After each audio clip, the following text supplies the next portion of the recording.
Hey, Run Try Bike community. Welcome to the 114th episode of Fireside Chat. You will see that we have new artwork. If you've been on Threads or X/Twitter recently, you'll see that I just posted our new cover artwork. So it'll be up here real soon, but it looks really cool. So we're excited about it.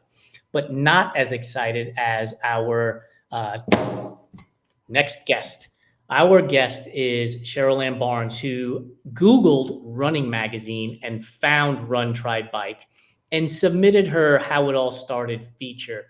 She's also been featured in Like the Wind magazine, which is a UK publication about running as well. Cheryl is also the CDA run lead for Strong Her Club and a Race Tats ambassador. So we are going to be talking to her about how she got started, her training for triathlon and run club, as well as dealing with the mental health and the grief of her sister, where running is not just a solo activity, but also a community-based activity.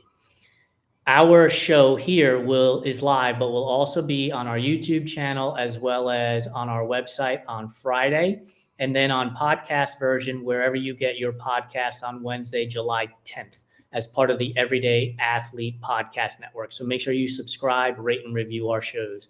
So with that, let's bring Cheryl on. Hi. Bringing you up here. Hey, Cheryl, how are you? Good. How are you? I am fantastic. It feels like we're old friends since we just spent 15 minutes in the green room. Yeah. Haven't seen you in a while. Right. So I let the audience know that you Googled running magazines and somehow we came up, which means our SEO is working. So I'm excited about that. But what was the impetus or the catalyst, shall I say, for you to say to yourself, okay, cool, I found running magazines. Now let me submit my story. Yeah, I really wanted to get my writing out there, but more so I just wanted to share stories about running because I feel like it's not showcased enough. I mean, I didn't know anybody that had any stories out there really. So I was like, okay, I'm just going to go out there and do it and maybe they'll respond, maybe not. But yeah, I just think just taking a risk and doing that. That makes my entrepreneurial heart flutter because the idea of being an entrepreneur is literally taking risks and betting on yourself, which is exactly what you did. For those of you that don't know Cheryl's story, shame on you for not reading it on our website, first of all.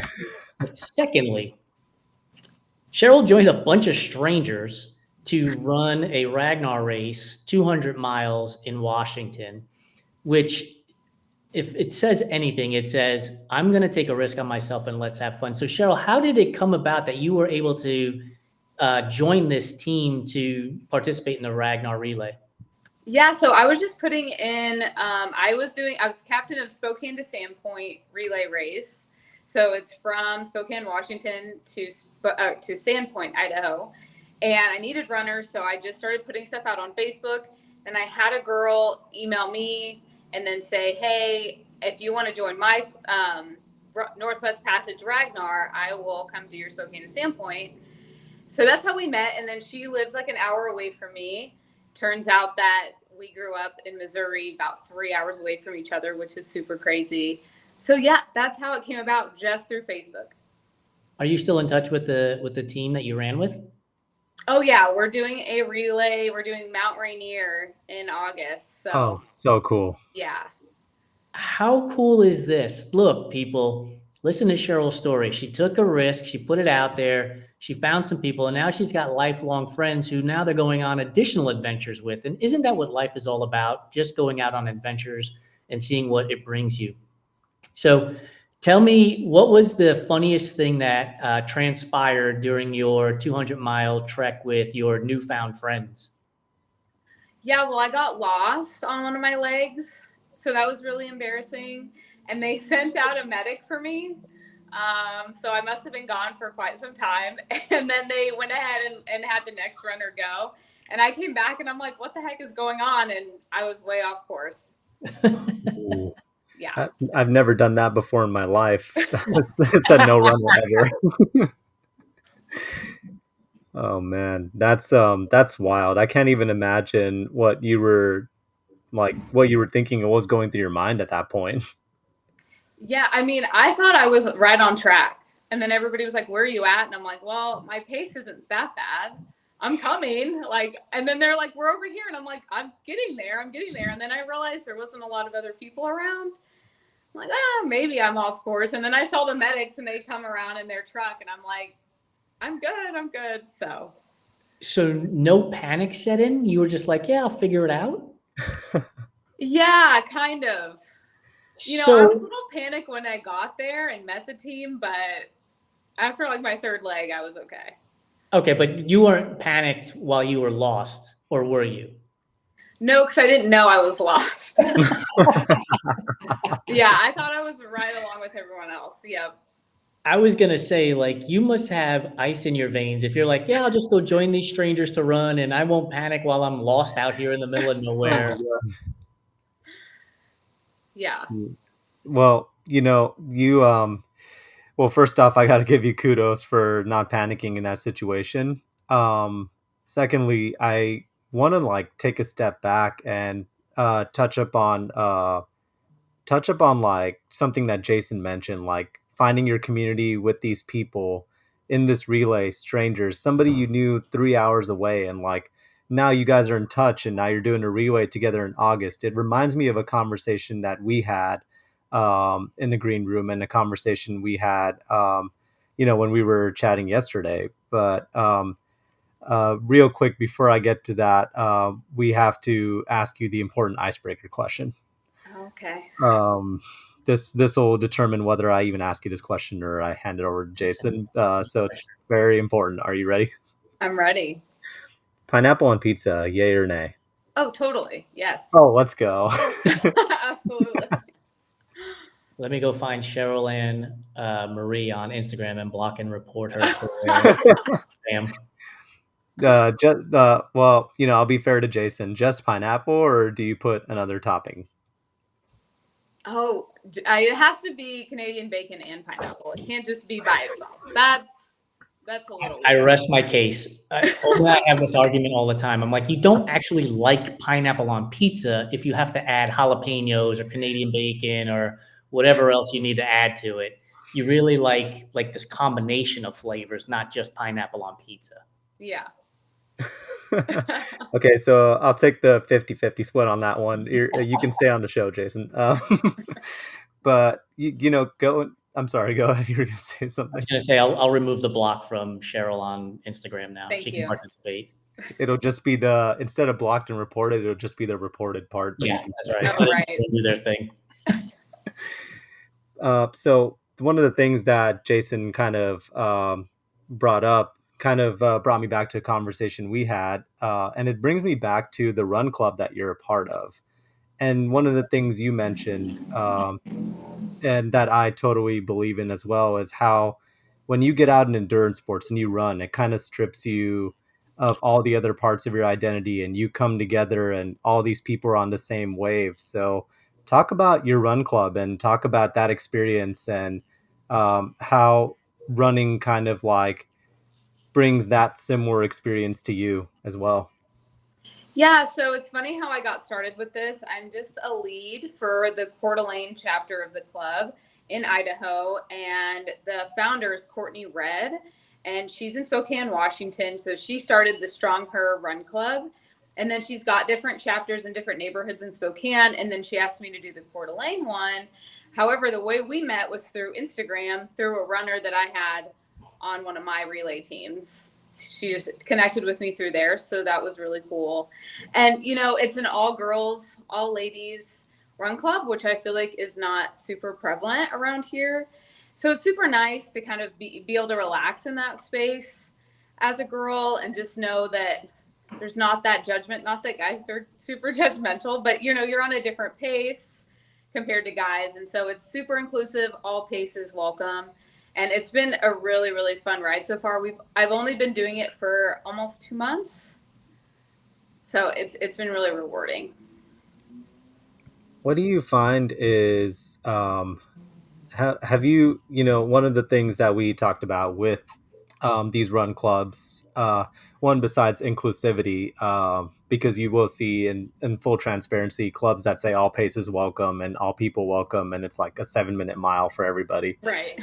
But two, like, what do you see in terms of like vulnerability when you strip all the other components raw and you all are together in this space? Yeah, I think a lot of helping each other and supporting each other and encouragement. And if somebody's like hurt or they can't run that day or they can run a little bit and then not as much, it's not that big of a deal. And everybody's like, if you need to take time for you and work on your healing or whatever it is, then you can do that. But you don't have to be outed from the club. And so now it's like I have all these people supporting me, even though I don't, the Spokane club, I'm not there all the time, but they are super encouraging of what I'm doing, the stuff I have going on. They're always inviting me over there. I'm always inviting them here. We had a big kickoff party about a week and a half ago, and that was a really good success. So, I think it's what I'm finding is that making these connections through running is really just such a bonding experience.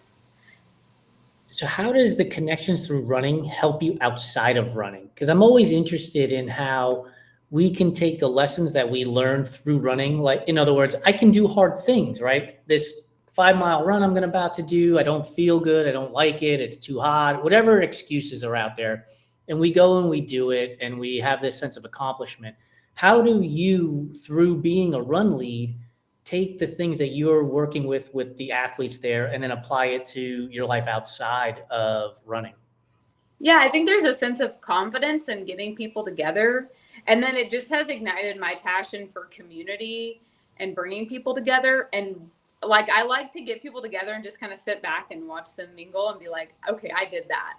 I got these people together. I don't necessarily have to be in all of the conversations, but just knowing that these people are together because I went out there and I'm like, hey, let's just all get together and do this. And it's fun. And that's really rewarding. So I think in my life outside of running, it's given me more confidence and just talking to people and being okay with that and being open. I think a lot of runners are like that once you kind of break their shell a little bit. And then I'm like peeling all these layers of people and I'm like, wow, you're like super interesting and cool. And that's really awesome. But it takes a lot of confidence to just Google running magazines because you want to submit a story. Like, let's not downplay some of the confidence you had to have had before this too, right? Well, I think it was maybe less of that and just not being as afraid of rejection Okay. and just saying, you know what, if they say nothing, it's whatever. Something else will come along, maybe not. I'm just going to keep writing, keep running, and hopefully something will get picked up.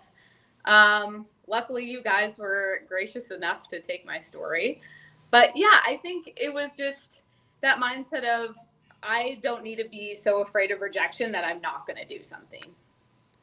Yeah, and I will tell you this, and I told you this in the green room, like 9 times out of 10, we are reaching out to people. Hey, would you like to be interviewed for our How It All Started feature? Yeah. And so when the email comes across my desk and it's like, you have a submission for a How It All Started story, I was like, all right, yeah. And then it was well written. It was an excellent story on top of it all. There was, I don't think I edited your story at all. Um, if I did, maybe it was to put headers in there, but to break up the story. But other than that, I think I just copy pasted it and dropped it in. It was so well done. Did submitting your story to us also give you a boost of confidence to submit your story to Simon and Like the Wind as well? So I did it around the same time, Okay. actually. And then I didn't hear from them for like 3 months. And I was like, okay, they're not interested at all. And then they reached out and I was like, oh my gosh, no way. And then they wanted me to kind of elaborate a little bit more on relationships and, for their women's issue and talking about friendships between women. And so I got to elaborate even more, which was really great. And I think too, with the confidence level, I started my own website. And then I was just like, I'm just going to be putting my work on here. If people see it, great. If they don't, whatever. And so I was like, okay, it's already on here. People are viewing the page. I don't know if they're reading it, but they're clicking the link. So yeah. And I'm like, they already have like all these great stories at your magazine. So I was like, well, maybe I can fit into that.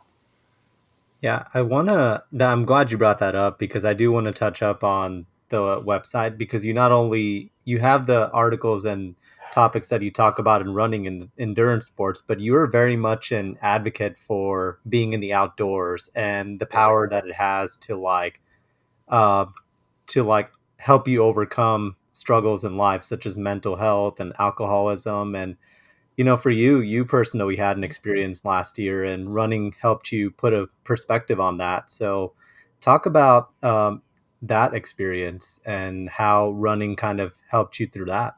Yeah, so my sister passed in last year, last May, and that was really hard on our family. She was the oldest, I'm the youngest. It was suicide, unfortunately, and it was just a big shock. And I think for me, it really rocked me. And I had always done like 5Ks and 10Ks, and then I did the relays, but anything more than that, I wasn't really into. And then I realized how much running was able to make me less stressed and kind of get me in a different zone and give me some perspective on life. So then I started getting into half marathons, and I did my first half marathon in her honor last October. And then I did my first marathon this past May, and I was like, okay, this whole time I thought that this was so scary, and it's really not. I'm like freaking out. And, it was cool too because that the death of my sister was such a catalyst for I'm going to live life. Like I'm going to put myself out there and I'm going to do whatever I can. And then also work on my mental health and put what I'm doing into perspective. Like, is alcohol a good thing in my life? Is this something that I should be done with? And when you have something like running or swimming or biking, you have that kind of excuse to be like, okay, I'm not going to do this anymore because I have to get up at 5 a.m. or I have a race coming up. And it's not only a good excuse to other people, but then you're not feeling as bad and you can really be totally on. You bring up a really good point about I'm going to live life. We have something happen, and we say to ourselves, "I'm going to live life." I'd love to get your thoughts on why we don't live life before a tragedy happens, because we know tragedy happens, right? We can open up social media. I'm old school, so you can read a newspaper and see that tragedy is happening on a daily basis. Is it because it doesn't impact us directly? Do you think that we don't think about, I'm going to go live life until it actually does happen to us?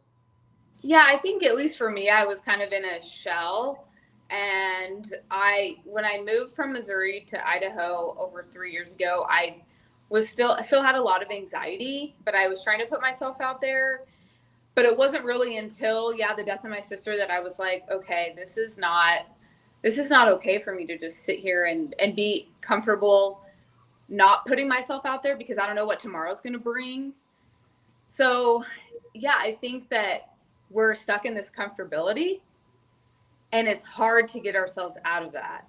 And it was like that for me with running. I'm like, a marathon, I'm not doing that. Who's doing that? Like, no. And then I did it, and then I'm like, okay, now it's a triathlon. Now I want to do that. So, I think breaking out of that, we're all in this like kind of protected shell of comfort all the time. We're not really put in these crappy positions every day. We're not on survival mode, most of us, all the time. So, To answer your question about who does that, if you ask any marathoner, they'll tell you less than 1% of the population is running. right. Yeah. So speaking of triathlons, this is a fantastic segue into that, I guess. What are you training for, and what are your hopes and goals in the sport of triathlon? Yeah, some people on my relay team kind of inspired me to do more, like keep doing more. And so I was like, well, the swimming, I don't know. And so I got a swim coach. So I've been doing that. I have a Peloton, but that's not the same as cycling outside. So I am working on getting a bike and doing that. So I'm hoping to do the Ironman in Coeur d'Alene next June, which is a huge feat. And so I need the entire year to train. But I was like, I really love Coeur d'Alene, Idaho, and it's like a big spot for that Ironman. I'm like, if I can do this Ironman, then I can feel okay if I move out of Coeur d'Alene because I accomplished something really cool that people do here. And it would be like 5 days before my 30th birthday. So I was like, you know what? That's going to be my gift to myself. That's awesome. They just had the 70.3 out there a couple of weeks ago, didn't they? Yep. Yeah. Super awesome. Did you go out there to spectate it all? I did. It was so busy. It was so cool. That energy is just really awesome. So I will tell you this: I've finished 8 Ironman in my lifetime, and I've never done CDA, but I did do a bike ride that is connected to your bike, so it actually makes you feel like you're out there on the hills in CDA, and that's a brutal bike course. So get your bike as soon as you can and start Yeah. training on those climbs, because the training out there is going to be super helpful for you to take on that bike route. Well, that's what's so nice about living here. It's like I can just go on this marathon route that we're going to have, or the Ironman. So it's really cool. And there's a great community of people here that do the Ironman that are really encouraging. Yeah, it's I'm not personally in a sport of triathlon myself, but somebody did make a good point about, and I think this ties back to community as well. Somebody did make a good point on one of our, actually, I think it was our first episode of Beyond the Finish Line, another podcast on the podcast network. It was that person made a point about how helpful it is to have like groups when you're training for a triathlon, especially for like swimming, especially for like biking, all the activities that might seem, typically I think it's those two of the three that seem the most intimidating. So having people to do that with is I think really great. I want to take a step back and ask you, because I'm always curious about people's reactions when this happens, when you do this. But what was your reaction like when you hit the register button on that Ironman, or rather, you made that commitment to, this is something that I'm going to do? How I felt? Yeah. Super nervous and overwhelmed, but also a sense of like peace that I know I'm like living my true life. Like something is calling me to do this, and I don't have all the answers right now. And it's a year from now, and I know if I commit to the training, I did my marathon training, and I'm like, I can do this other stuff. I have the resources to do it. And so I just kind of laid back into that piece of like, something's calling me for this, and I need to do this for me. And I may not have all the answers right now, but that's okay. I think your style is very much like mine. It's like, hit the register button, I'll figure out the rest of it on the way. And I think that it's always fascinating to me seeing the different styles of like how people commit to these events. I know the planners and people who are like, I've done this distance and I worked this out and I think I'm ready to commit to this. And then there's like I'm just going to send this and figure it out people. So it's always fascinating to see that. Yeah. And I think after doing the relays and the marathon and stuff, knowing that something is going to go wrong at some point, and that's okay. Or it's not going to go how I planned, but that's all right. And I'll get over that. And that'll just help me be a better athlete.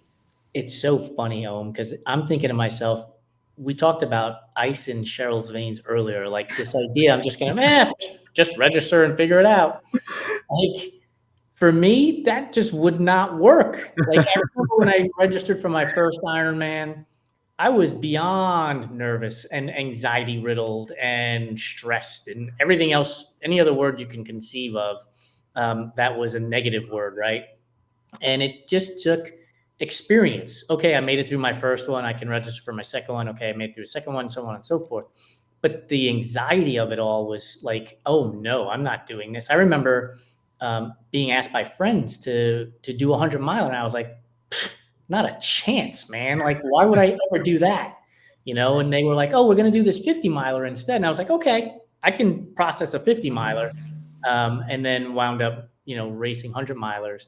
So like human beings fascinate me, and the way they react to things fascinates me. This idea that you're like, I have resources, I live in the area, why not do this? Like, that's huge. And I'm wondering, has that ever backfired on you? Has there ever been a moment that you can think of where you were like, yeah, I'll just submit my application for this or register for this, and then you got into it and you were like, yeah, this was a bad idea?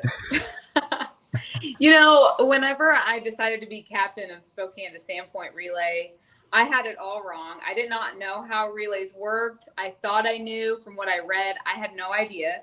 Had I not done the Northwest Passage Ragnar the week before, I would have completely blundered, because my friend, the one that lives like an hour from me, she was like, she looked at all my papers. She's like, this is all wrong. We have to have an emergency meeting, and we have to redo all of this. And that was all last minute. And I'm like telling my team, I'm like, I'm so embarrassed. I'm so sorry. I had no idea how this worked. Thank God she like looked over all my stuff and said something. So she kind of helped me a lot with that. And so that time it backfired. But again, I think, knowing that if, I met her for a reason. And then I did that relay the week before for a reason. So, and I would have never known that, going into it. And then honestly, experience becomes a great teacher, right? So you go into that scenario, you're slightly unprepared, let's say, you have this interaction, and now the next time around, you're like, yeah, I can handle this, I can do it.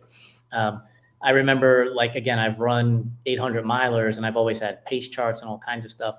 And when I registered for Cocodona in the initial year, like my crew chief, Maria Simone, had a binder for her Tahoe 200 event. And it was like, I'm going to be here at this second and here at this second. And here I was like, I'm not doing this. Like, who's going to be able to follow all of this stuff?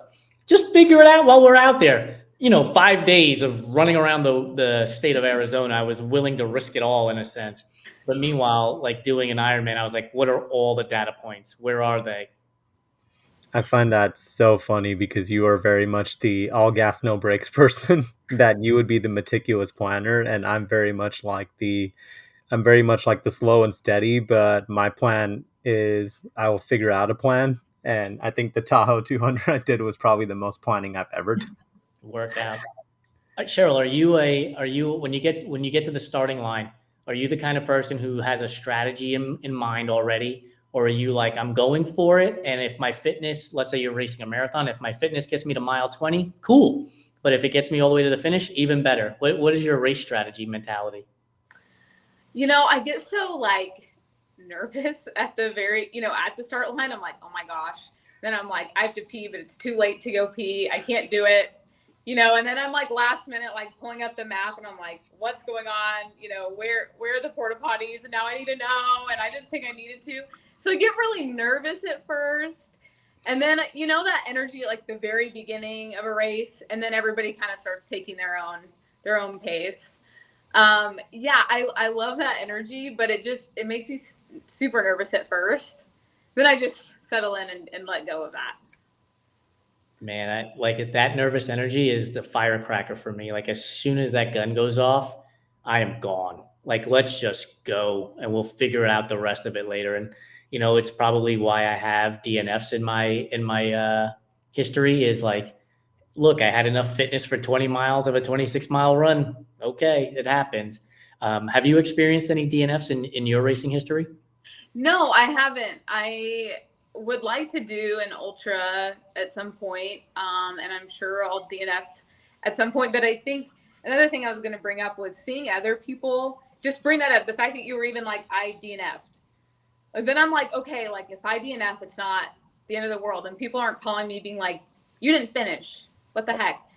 So when it comes to like anxiety and planning, when I did the relays, my team, when something came up, like we had one guy that had to go to work on an emergency and people were switching stuff around but nobody was freaking out. Everyone was just like, oh, this is what we'll do. I'll take that on. It's totally fine. We're just going to keep cruising. And so I think other people not freaking out helps me not freak out. I think what you're mentioning there also, that and the topic of DNFs also brings up something really important. It ties back into something you mentioned about like making mistakes and figuring it out along the way. I think that is, for me, it's possibly the biggest lesson I've taken from endurance sports. I've always had a mantra that I carry with me, fail big. And we as a company have a mantra that failure is not terminal. It's a building block to success. So I think that I mean, kudos to you. I think that more people need to dream big and take big risks. And those risks are relative, like for me it might be a 200 mile, or for somebody it might be, that risk might be taking a walk down the block. But it's about like pushing your limits and like growing from that. And I just wanted you to kind of talk about like and I actually just wanted to ask you, like, these experiences where you've made these mistakes and you've had these like small little failures along the way because you've taken these leaps, that applied to other aspects of your life and helped with the growth of your character over the years. Absolutely. Yeah. I think witnessing other people be vulnerable has opened me up to being vulnerable and being okay with that. And then that just kind of unlocks the door. Like we talked yesterday, that ripple effect of being vulnerable and then somebody else brings something up. And the writing for me, being able to connect with people through that, and then people reaching out and saying, wow, that resonated with me for this reason or that reason. That has made me just think like I keep opening the doors to new things. And if I have an idea in my head, I should just go for it. And then if it plops, it's not the end of the world. But that can be, or if something goes wrong with my car, it's not the end of the world. Whereas before it was like any little thing, I'm like, oh, my day's ruined. And because of running and going through all of that and being able to be vulnerable with people and taking on these challenges, it's kind of like David Goggins with like what does he say? With calcifying your mind or something, callousing your mind. And doing that, like that's the running and the endurance sports has helped me on my journey in life to not, if something bad happens or there's an inconvenience, it's not the end of the world. It's just like we Yeah. keep moving on from that. Yeah, I think we worry so much about other people's perceptions of ourselves that we don't share our vulnerabilities. And the Mm-hmm. reality is, most people have as many problems as we do as our own individual selves, right? And I was talking to somebody earlier today about how sometimes when we do interviews for our How It All Started features, it's like a deer in the headlights. The people are like, they don't know what to say, they don't know what to do. And a way to comfort them in a way is for me to tell them, look, I quit drinking alcohol 10 plus years ago. I had a disordered eating issue that I still have to battle today. I've been divorced twice. I've moved from New York to Dallas to Phoenix to Washington, California. Like I lost my dad at the age of 23. I just lost my mom about 2 months ago. Like I'm 50 years old. Like I've been through some shit. Like but we all have. And I think that once you start realizing that other people have their own set of issues that they're dealing with too, now you can start talking, and all of a sudden you start realizing, okay, I can share this, I can be vulnerable, and it helps us grow. And then kind of be like Cheryl, take a risk. Send in that story. Maybe Run Try Bike picks it up. Send in that story. Maybe Like the Wind picks it up. Ask people, hey, can you help me with this? Can you help me with that? And before you know it, you're getting a lot of people extending their hands to you to say, hey, I'm willing to help you out. How do you then turn that around, right? Because we don't want to always be takers.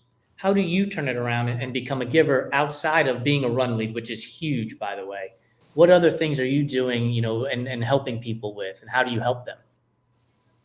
Yeah, I think just trying to be, like you said, like vulnerable in my friendships, like where my other friendships don't revolve around running. And I actually just started doing a thing with one of my friends back home in Missouri where we're doing a devotional like thing every week. And that's like opening up about being religious is not something that I was comfortable with doing before. And then she reached out to me and she's like, do you think you want to do this? And I'm like, oh yeah, I totally want to do this. And I'm more open with people and I want them to know it's like a safe space to like be around me. Yeah. And the run club has really been awesome. And I think that I attribute learning so much like to the people on my team and to my run group because the wealth of knowledge that all of these other people have, it's so amazing. And then they might say, hey, can you help me move? Can you help me do this? Can you help me do that? And I'm like, well, of course, you just help me with this other thing. Or my friend had a baby shower and I'm like, I will do the whole thing because you saved my butt in that relay race. Like whatever you need. I love it. I love it. And it's amazing how being bonded by these endurance sports and going through adversity and these activities together create these connections. It kind of goes back to the being stripped of all the other things and like being in this space together. Um, I'm so glad you brought up the ripple effect of vulnerability. And I think it came up with the talking about how me and Jason are vulnerable and we get the vulnerability back. But I that that whole phrase just leaves me in awe, because up until yesterday, I had that conversation with you. I hadn't been able to find the words for what that is, but I really think it is the ripple effect of vulnerability. I think it spreads. So talk about the ripple effect of vulnerability and how you've seen it in around you, especially with you yourself being vulnerable, and how it's kind of moved to the people around you and vice versa. Yeah, the death of my sister, sharing that, I wasn't sure if I wanted to share that at first. And it was almost like I wanted to draw attention to it, but not because of me, more of just like in her honor, and then also mental health awareness, and for other people to be vocal about maybe why they're doing a race. It may be for them, but it may be for another reason. And a lot of people do have their reasons. And I had one lady reach out about how her son had passed, and she had read my article about my sister and when I did the half marathon, and that's kind of why she got into endurance sports. And so that really resonated with me. And then I think when you're on a run and you're with somebody, or you're in a relay race and you're just like waiting for the next leg, and things get brought up, and then people are tired and people are sweaty and nobody smells good. And somebody did something to piss somebody off, but nobody's like saying anything.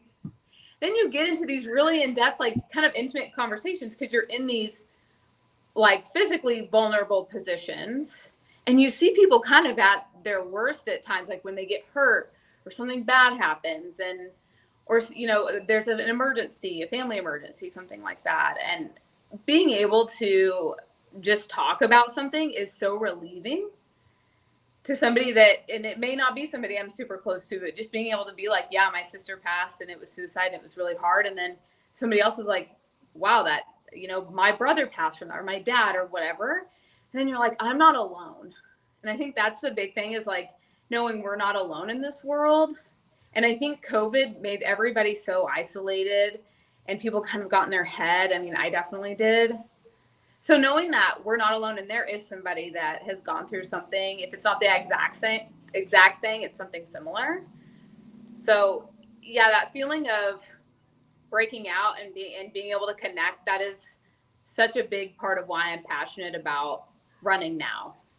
And one of the things that I've learned from starting this business and having conversations with athletes like yourself is to reach out to people. So there are people that you see posting consistently, and then all of a sudden they're not posting. Yeah. And I've taken it upon myself to just email some people in the last few weeks, months, maybe, because I've seen them posting and then all of a sudden they're not. And I want them to know that they're missed, because in this connected world, air quotes, we tend to be a lot more disconnected than we are connected, right? People aren't engaging in commentary on each other's posts. It's like, if I hit this like button, they must know it was for me, and things are cool. And the reality is, no, not necessarily. Like, reach out to people, send them an email, send them a DM, and hey, I've been thinking about you. Or are you okay? Especially if it's somebody you've seen consistently posting, because we are all going through something. And we don't want people to feel alone in this world, and let them know, hey, I'm thinking about you. They may never respond, but they see it and they may think to themselves, okay, I'm not alone. And that's always a super good thing to do. One thing, I know this is a heavy topic, but your community with the Run Club probably helps people with some of these heavy topics. So where is it that you guys meet, and when, and all the good information? So for women that are in the CDA area, they know where they can go to be a part of this Run Club in this community. Yeah, so we do it on Tuesday evenings. I started doing it at 7:30 when it's starting to not be as hot. But I'm not going to say where, because we're trying to make it like a private thing. So we don't have any creepers, but we're trying to keep it that way. So yeah, you can just DM me or Strong Her Run Club, and then I can give you that location. And I feel like that helps people like feel a little bit safer, that they're That's not awesome. just like anybody can just come. Of course, everybody can come, but I'm not just going to like put out the location everywhere, but I appreciate So where can they DM you? Yeah, so on my Instagram, so it's Cheryl_Ann_Marie. So you can find me there, or Cheryl Ann Marie Barnes on Facebook. And then Strong Her Run Club is also on Facebook. and Instagram, and you can DM any of us. Awesome. Cheryl, thank you. Go ahead. Sorry, I was just gonna ask for one more plug for Cheryl. I was gonna say, where can they read all the other stories outside of running for your blog? Where can they find your blog? Yeah, so it's thehumanmountainconnection.com. Just all together, the Human Mountain Connection. They can go there and find my latest articles. Super proud of that. And then I'm also a Race Tats ambassador, so I am going to plug that. You guys need to get some. I need to send some to you. So super fun. Really Shout out nice to Don Oswald. Shout out to Don. Love it. So I've got, see, this is why these conversations end up going from like 35 minutes to 3 hours. Where does the name for your website, for your blog come from? How did you create this Human Mountain Connection? What does it mean? Yeah, so when I moved to the mountains, I was like, I'm so drawn to this. I love this. I don't really know why. It's hard to put into words. And then a lot of people I talk to that have moved here as well, they're like, I want to be in the mountains. I want to be in the outdoors. And there's such a pull for that. And I think just being grounded and connected to nature. So I was like, okay, we're all humans and we want to be connected to, the Human Mountain Connection. And so I think putting out there stuff about the outdoors, about running, and just being out in the sunshine, honestly, is such a big part of my life now. And I want other people to get themselves out there too, because I used to be so shy and like anxiety riddled. I did not want to be in the forest. I'm like scary forest stuff. And now I'm like doing night trail runs with my team. And I'm like, whatever. So yeah. I'm not buying this shy thing for one second. That's what you said about me, Jason. Yours was true, dude. Like that was true. We'll tell this story until the day this company no longer exists. Oh my God.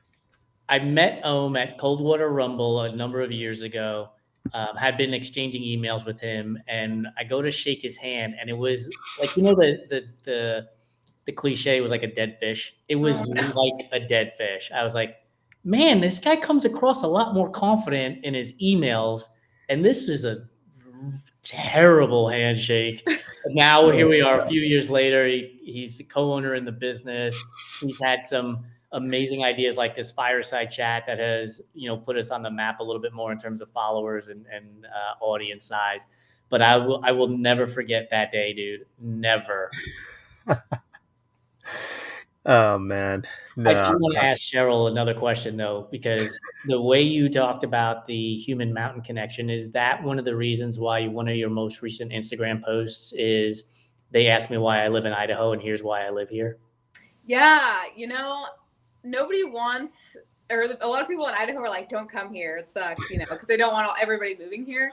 But man, there's something about, I live close to the river and I can just go run at the river. I'm like, it doesn't matter if it's snowing, if it's raining, it's awesome out here.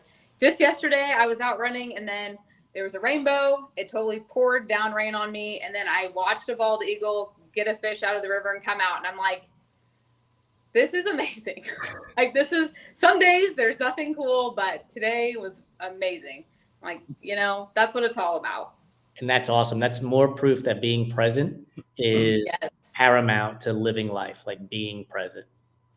Yeah, absolutely. And before I hand it off to you, Jason, for the rapid fire, since we were on a topic of blogs, aside from finding Cheryl on her blog and from her how it all started, you'll be able to see more of Cheryl's articles soon on our website, as she's going to be one of our newest writers, and we're excited to have her on board. Super excited. And I'm fully expecting the well-written articles that came across with how it all started. So it's going to be phenomenal reading for our audience. Trust me.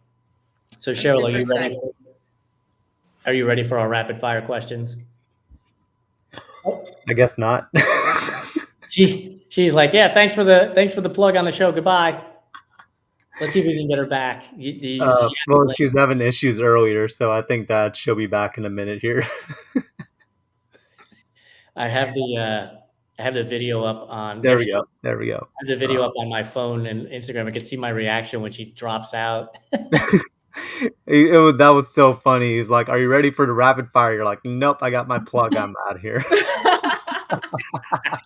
That was I was actually like, a what first. happened? Okay. That was a first. We've had some weird things happen on this fireside chat, like 15 minutes before somebody could get on, like actually by an actual fire, and like people moving during the chat. And we've seen all kinds of things. I think that was the first time Jason like asked if you like ready for the rapid fire, and that person's just left.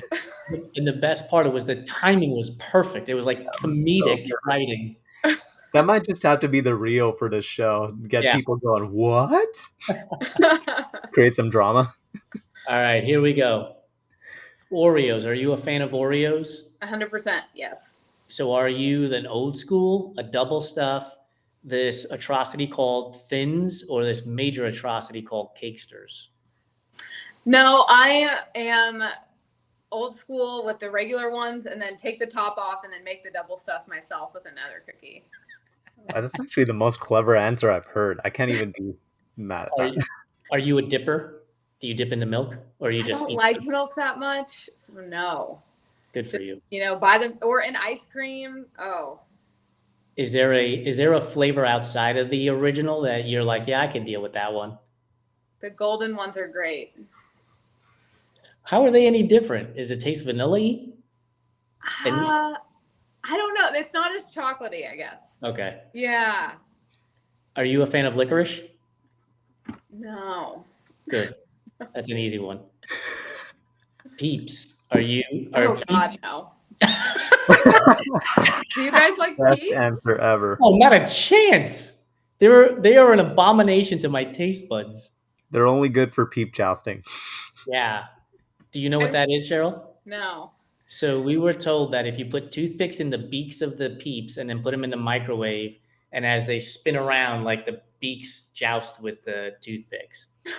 I don't know guy stuff. No, a woman told us that. A woman, a dietitian of all people, told us this. We've had people say, you know what you should do with the peeps? You should let them get stale and then eat them. And my reaction is, so you want me to take garbage, make it worse, and somehow it's going to taste better than garbage? Oh no. Now we know how peeps are selling. It's not because people are actually eating them. It's because they're jousting them. Right. And making door stops out of them. Candy corn. Is candy corn a real candy, or is it earwax covered in sugar? Oh, you know, that's my favorite at Halloween. I get a bowl of it. Yes. I know. Do you also buy the pumpkin things? Okay, I don't like the pumpkins as much. Why? How is it any different? It's the way it's shaped. I don't know. It's not as good. This is a great. I love it when people are like, you know what I really love? I love the Reese's Halloween candy. I'm like, you mean the regular peanut butter cup that's in a different shape? It's fun feeling like you're a kid sometimes. Have you seen the new Reese's medals? It's like a medal. What? Yes. Oh, I haven't wait. tried them though. Have you tried them? No, but I'm going to now. Is creamy or crunchy peanut butter or nut butter if you have allergies? Any of it. Any peanut butter. That's a good answer. If I can, that's awesome. So how do you make a peanut butter and jelly sandwich? Do you go peanut butter on one side, jelly on the other, smash? Do you go peanut butter and then jelly on the same side and then smash? No. It's 2 pieces of like brioche or something. Oh shit! We're getting a big layer of peanut butter on both sides, and then you get the jelly out and put it on both and then put it together. Or you do a little bit of getting on the pan with some butter and you grill it. Ooh, that's is that would you then say if you toasted it, it's not exactly the same as grilling it in a pan? If you toasted the bread first? No way. You gotta have the butter. That's the whole thing. You gotta add more fat in there. Do you like grilled cheese sandwiches? Oh yeah, totally. Do you know the best way to make a grilled cheese sandwich? Let's hear it. Okay, so you put butter in each corner, and then you put mayonnaise in the middle part. Oh. And then when you toast it, when you grill it, it gets super crunchy because the mayonnaise with all the fat in it already just makes it uber crispy and it cannot be beat. And then what you do is, so you grill it on one side, you flip it on the over and grill on the other side. And then before you flip it back again, you put shredded cheese down and then you press it into that so that you get this layer of shredded melted cheese that's crispy on one side, and the best grilled cheese ever. Can't be beat. Oh, do you grill all 4 sides of the bread? So like 2 on each? No, I've never done that. Do that. Grill both sides Oh, in some Kerrygold butter. And then this is a whole new world. Oh yeah. You want that crunch. When you make a PB&J on your brioche bread, how do you cut the bread? Do you cut it diagonally to create 2 triangles? Do you cut it rectangly so you have 2 rectangles?